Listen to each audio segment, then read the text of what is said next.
Inspire, Ignite, Innovate Conversations That Count. I'm Jenn Rosner. I am the host of Conscious Law of Attraction on Sacred You, and I'm really excited to be here with you all. We have a great panelists, a great list of panelists here, and we are going to be discussing focus. And really how to control your focus in a distracted world. We're going to go deep into this topic. We're going to give you some tips and techniques on how to bring yourself back to the present moment and how to focus on what you actually want to create. And maybe you'll kind of see where you've been focusing on things that you don't want to create, and you'll have some aha moments. So I'm really, really excited for today. We have some great panelists. So we have Sue, who is the tribe host of Life Force Activator on Sacred You, Life Force Activators Tribe. And she helps highly sensitive professionals who suffer with empathic sensitivities, sensory overwhelm, and spiritual confusion to rewrite how they negotiate the worlds in which they live so they can take back the driver's seat and begin to love the power they have to make their lives their own. She's been a professional life skills coach for 16 years. Is a lifelong channeler of healing massage for mankind, author of 5 channeled spiritual books and multiple handbooks, as well as DIY manuals for managing personal and professional overwhelm. Welcome, Sue. Excited to have you here. We have Donna, and Donna is a soul-to-soil entrepreneur, inspirational speaker, best-selling author, holistic chef, certified health coach, business and life coach, as well as a TEDx speaker and host of the show, A Daily Dose of Positivity. She shares her passion and secrets of 40 years of eco-business success, and she helps her clients redefine success and wealth to clarify their vision and have a legacy career that they love. Her motto is, why retire when I can inspire? Welcome, Donna. We also have Katerina, and Katerina has a natural ability to connect with the universal life force, and she uses this to help you to integrate your wisdom and knowledge into your everyday life. She's been on her own personal awakening for 28 years and has developed skills and tools to help her to humanity. This, she feels, will help humanity's consciousness lift its vibration into a higher understanding. Welcome, Katerina. And we have Julie, and Julie is the founder and CEO of Go Confidently Services, the host of the popular Casa de Confidence podcast and her weekly radio show Confident, you feature on a global talk radio network. As a business and life strategy coach, Julie helps women, business owners launch or grow their businesses, get clients, be productive, and achieve their dreams. Julie helps her clients create simple habits to achieve goals and change their life. Julie is the #1 best-selling author of the book Confident You, Simple Habits to Live the Life That You've Imagined. Welcome, Julie. I'm so excited for this topic with you guys. We're all experts here. So we're going to get some really great information and some tips and techniques. And welcome, Myrna. Hello, welcome again. I'm glad you can make it today. So, focus. First question, you guys. What is focus? How do you define focus? And is there a difference to you between conscious focus and unconscious focus? We'll start with Katerina. Hi, everybody. Yeah, focus, right? There's a fine line between. You guys hear her, or I just want to make sure that you can hear? Okay, perfect. Yeah. So it's me. Okay. Yeah, so I feel there's a fine line between conscious and unconscious because they're both kind of intertwined with each other.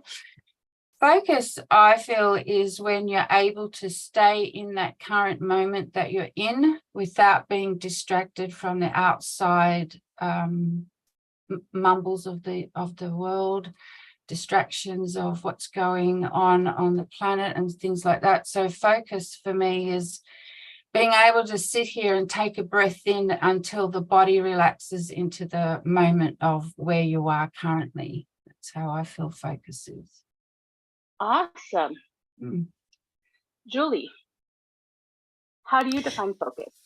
You know, focus is something that there is a level of conscious and unconscious focus. For the majority of us and the majority of the way that our brain works, you are going to find that we tend to go into this automation.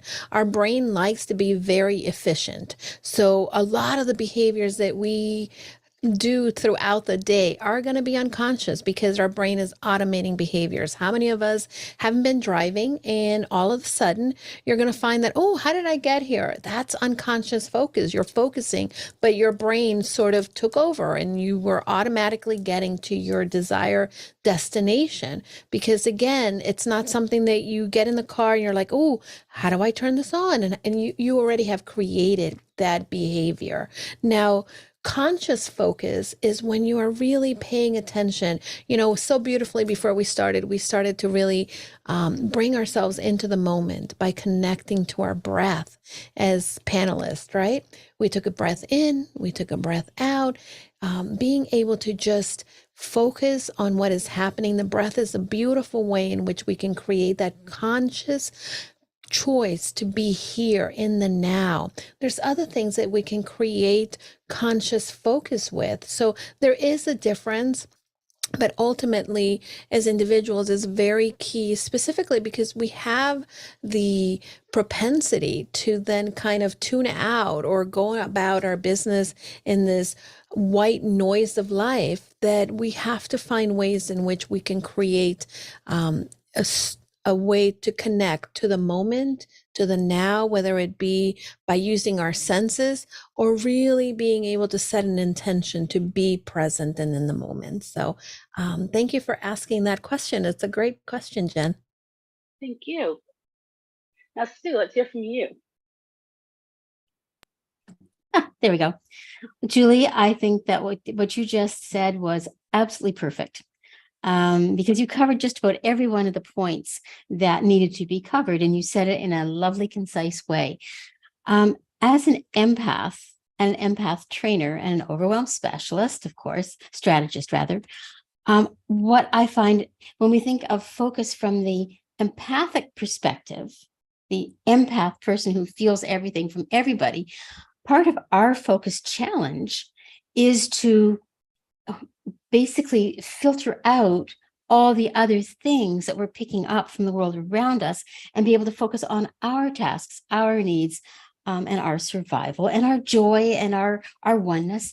So the empath, the highly sensitive person who picks up everything from everybody around them, has a slightly different task when it comes to focus. Our focus is filtering out what is not ours, being able to focus in on what is ours. Now, once you're in that space, as Julie pointed out, the brain has its automatic directions that it's going to go in. It's kind of set on autopilot for the things that we do all the time, the things that are habitual for us. The things that are not habitual for us, we have a little bit harder time focusing on because we're being distracted and pulled in so many other ways.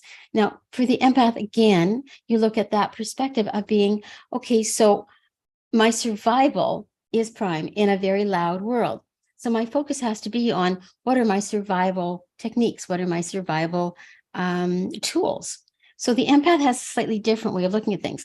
Now, of course, when we talk about a person who has things like ADHD or other, I'm not going to call them learning challenges, where the mind is easily distracted and goes other places. For those people, and I have ADHD, I'm really good at splitting my focus in a million different places in a matter of an hour. And rather than me focusing on trying to pull my focus back, pull it back, and getting myself all stressed in my distracted world, because that's what we're talking about here, I've discovered that for me, if I can write down all the things I'm being pulled to in that hour and then let myself rotate through them as my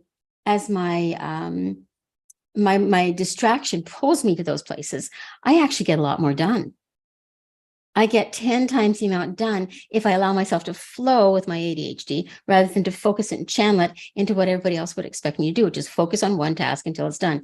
I can get 5 tasks done in an hour if I rotate through them. So distraction, focus, it depends on who you are, what your world is like, what tools you have, and what distractions you're being pulled by.